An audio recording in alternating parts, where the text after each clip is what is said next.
Your eyes crack open very slowly. The sound of a heart monitor can be heard.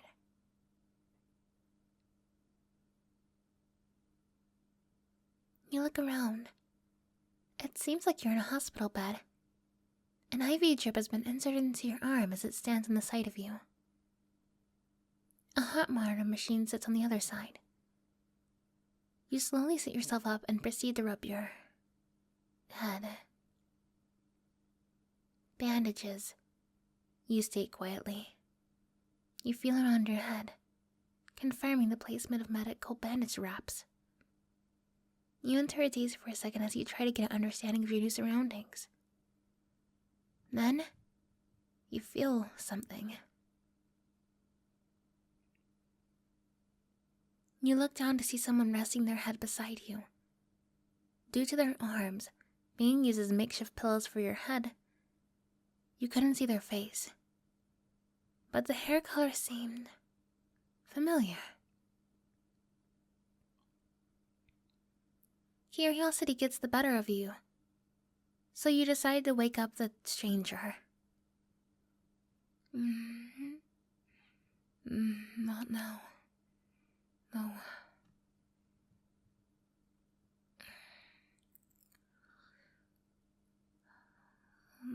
Huh?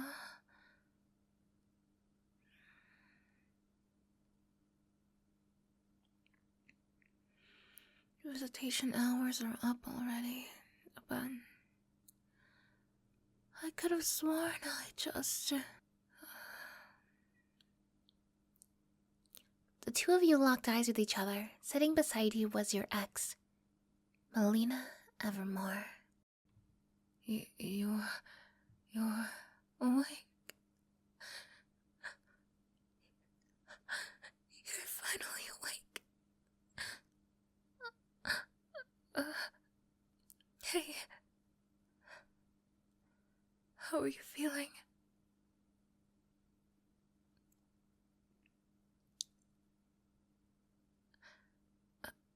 I get that. But don't worry. You're in good hands here, I promise.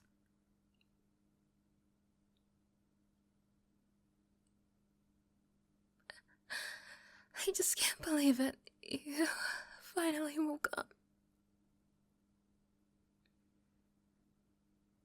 And here the doctors were saying that there's a chance you may not.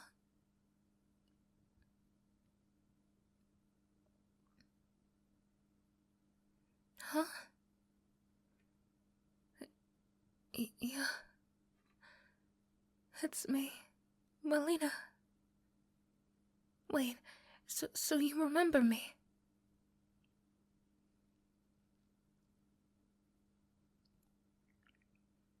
Oh, thank God. She hugs you tightly. Oh, I'm sorry. I couldn't help it.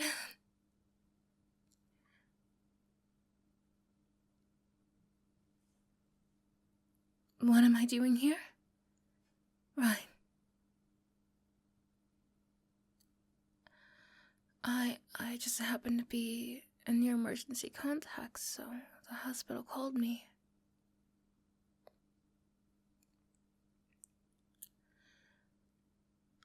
And I basically dropped everything and rushed over.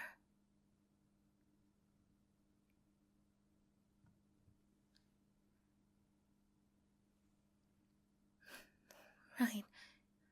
I figured you would ask that eventually. You remember your good friend, Lupin, right? The scriptwriter?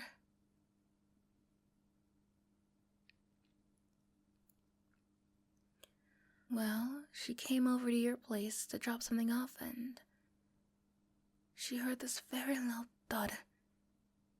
She called the police because she thought a burglar had snuck in.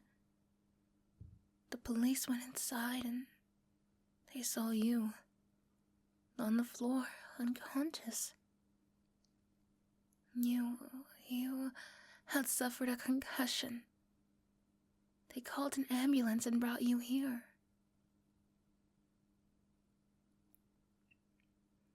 The doctor said the injury had caused you to slip into a coma. Then they said to expect the worst. But thankfully, it seems you came out of it. Oh, before I forget, here. Your mom wanted me to give this to you.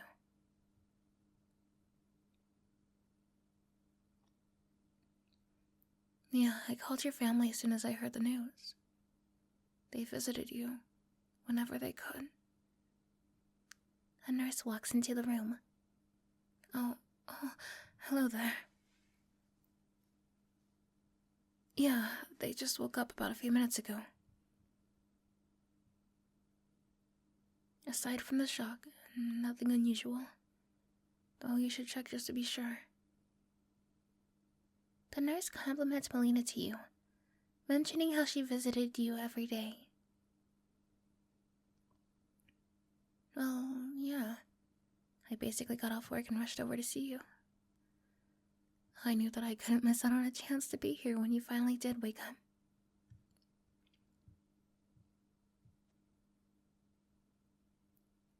Well, yeah, you've been in a coma for a few weeks now.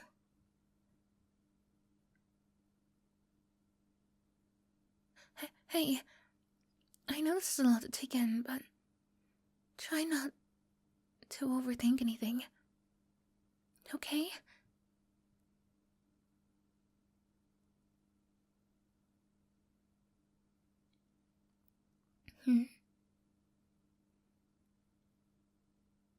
Oh, okay. Yes, ma'am. You heard that? They're gonna run a few more tests, and if it all comes out okay, you'll be discharged. I'm gonna step out and call everyone and let them know the good news.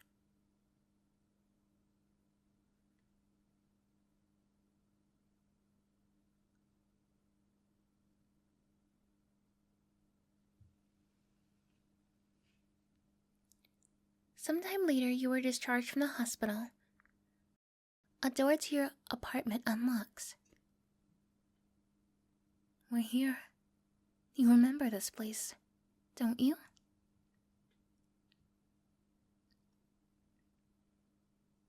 Well, I had to ask since the doctors did say that you may still suffer from some memory loss here and there.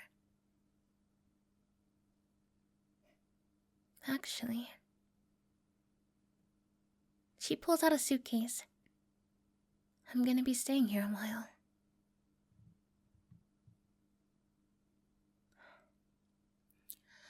I know. I really shouldn't even consider this, but both your family and the doctors requested this, so I can't exactly argue with that.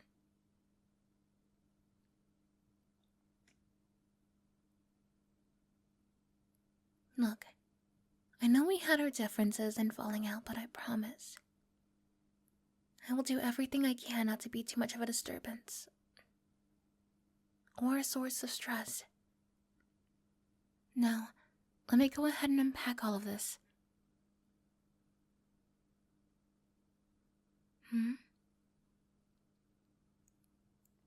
Sure, we can talk. You were very quiet on the way from the hospital. You both take a seat on the couch.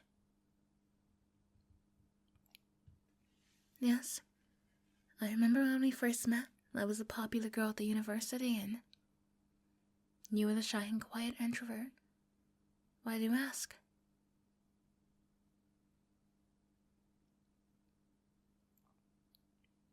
Oh, right. That party we both ended up going to because our friends dragged us there. Not gonna lie, I basically had made an escape plan to sneak out anyway. It just so happened that you had the same idea in mind.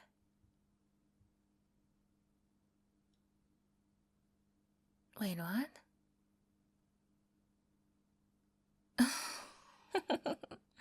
No. Of course I didn't drug you, don't you remember? We both walked home and, well, exchanged contacts and hit things off from there. Where in the world did you get the idea I drugged you?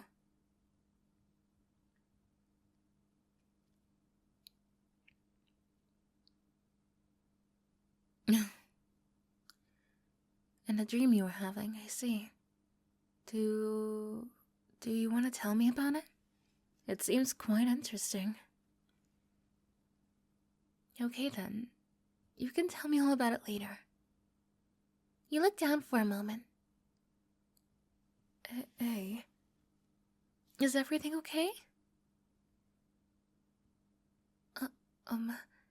Bae. Overwhelmed with guilt and sadness, you suddenly slugged yourself into her and hugged her tightly. You then began to sob profusely. Hey. Shh. That's it. Let it all out.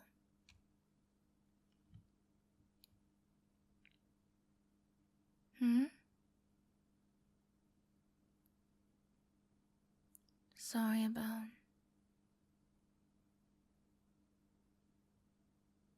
You didn't tell me. We're talking about your depression and those harmful tendencies you were having, right?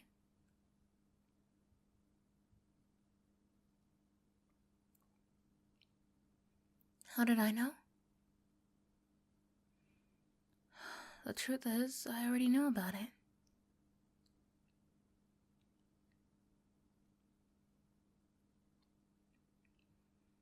While you were in a coma, I came to your apartment. I was just going to drop something of yours off, but... the memories of the time we were together came flooding back, and I couldn't help but to take it all in for a moment. I accidentally knocked something over, and... She pulls out a small notebook. I found your journal. And I'm ashamed to admit it, but I read through it. And that's how I learned about your condition. That's what you were hiding from me. And when the police found you, they found what was meant to be your farewell card. They saw a chair and a rope hanging from the ceiling.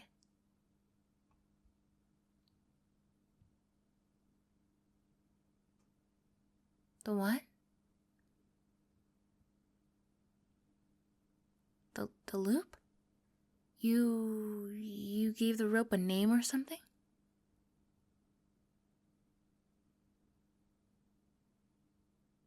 I'm just... Why didn't you tell me sooner?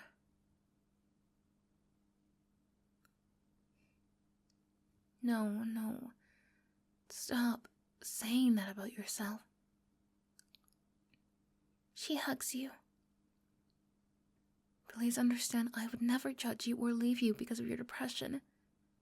If anything, I want to do everything I can to help you. I truly am sorry. You shouldn't have to go through this, especially since you're not alone. I wouldn't wish this on anyone. I know it hurts and it's painfully clear that you're not okay. But baby, I just want you to know that I'm here. I will always be here. I won't let you push me away again. I'm going to be right here with you. Always. Yes?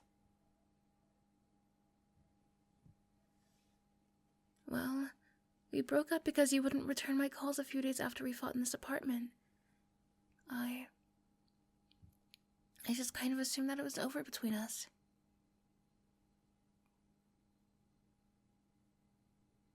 Like I said, you didn't return any of my calls, even after a few days of the argument. You didn't call or text me or even hit up my social media. So I feared it was over. It's okay, I understand now. You hugged her tightly, almost as if by instinct. You called her baby. But baby... No, it's just... She suddenly felt a set of lips on hers. The two of you kissed passionately for a brief minute.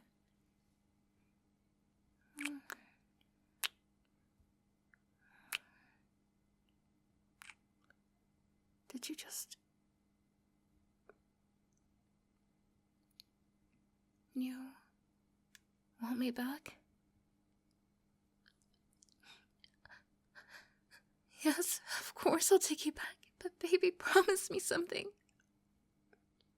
Promise me that you'll tell me what's going on in your mind from now on, even if it's caused by your depression. I want to hear it. I want to comfort you and help you through all of this. You're not alone, you're not a bother, and you deserve to be loved and comforted because you're worth it. Don't let anyone or anything tell you otherwise. And baby, it wouldn't hurt to go seek therapy. Don't worry. If you need to, then I'll go with you. You have my full love and support. The two of you hugged each other once more. You thought back to everything in the dream. Whether it meant something or not, one thing was made clear. Never again, you told yourself. I'll never leave you in the dark again.